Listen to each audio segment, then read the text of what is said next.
Hi, it's me again with Corel Tips and Tricks Part 2. I really like this. I like this one better. So if you didn't watch the first one, you might want to watch, but you don't really have to because I'm basically gonna revamp it. I started off making a pie shape. Then I thought, why do I need to make a pie shape? Why don't I just use graph paper and let's go 5 by 5.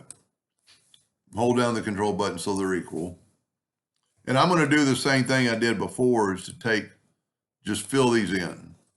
I find it a lot easier than dragging colors, every color from the Smart Fill tool.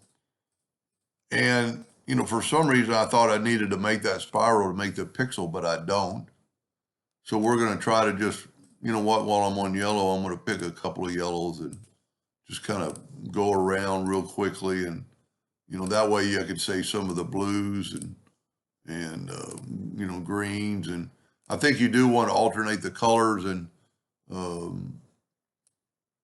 not have too many of the same color. Let's do a white one. Well, white. Matter of fact, let's put it in the center. And let's take that and make it red. And then you can leave some of them the blue. And I'm not telling you how to do this. I'm just showing you what I've done in the last couple of them. Well, I made the first one yesterday and just made this one today. And this is pretty fun because you don't know what you're going to get. There's a different kind of ruby red. And if you're a printer, you probably got more color to pick from than I do over here.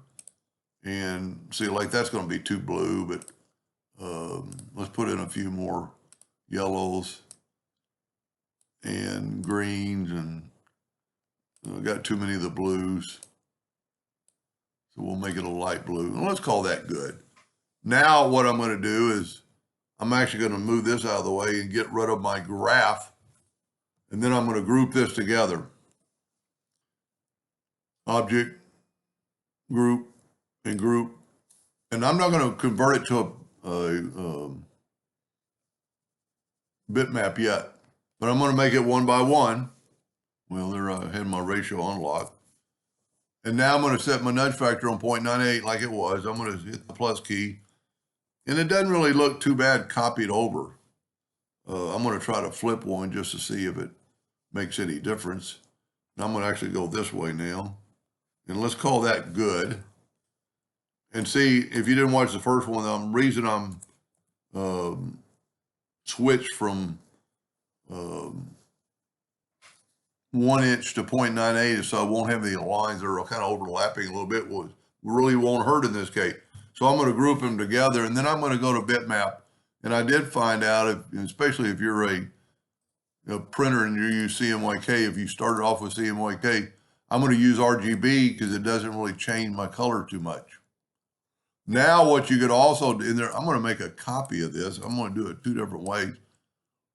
And we could take this and skew it, ever so much or ever so little.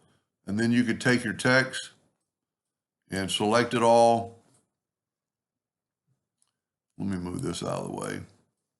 Select it all and intersect it.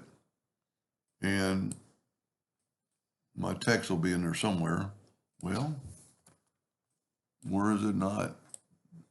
Could I not see it? Yeah, see, I can't see it. So I need to go to Object, Order, Front of Page. I need to be able to see my text for this to work. So let's intersect it.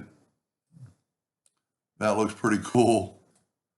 And because you never know what you're going to get. And, you could do, you could not only skew the, you don't want to skew the text, but you could move the text like that and then intersect it and get a total different look and then put it back, evenly. It's surprisingly, it didn't keep well, this is. So we had 31 degrees. Let me show you that. So if I go here and go a negative 31 degrees, it'll straighten it up because that's at 31 point something and I'm close enough. But the reason man, that really getting weird. Let's try this. Let's get this back to 0. And let's take this and take the swirl tool. And we're going to swirl it not too much. So let's see how big this thing is. This thing is just less than 3 inches. So let's make our swirl tool 4 and kind of get right in the middle and just swirl it a little bit. Well, you know, it's not really working because it's not doing what I wanted it to do. I wanted it to swirl the whole thing. Maybe I need to make it my swirl tool like 6. Then you got to click on it. No, it's not. It's just swirling the outside. So skewing is going to be your best, I think. You know, and you can rotate it and then put your text in there. As long as you can see your text, it'll intersect. That's pretty cool. Anyway, hope that gave you some ideas for some weird t-shirts. This is almost hard to read. Anyway, hope that helped a little bit. Thank you for watching.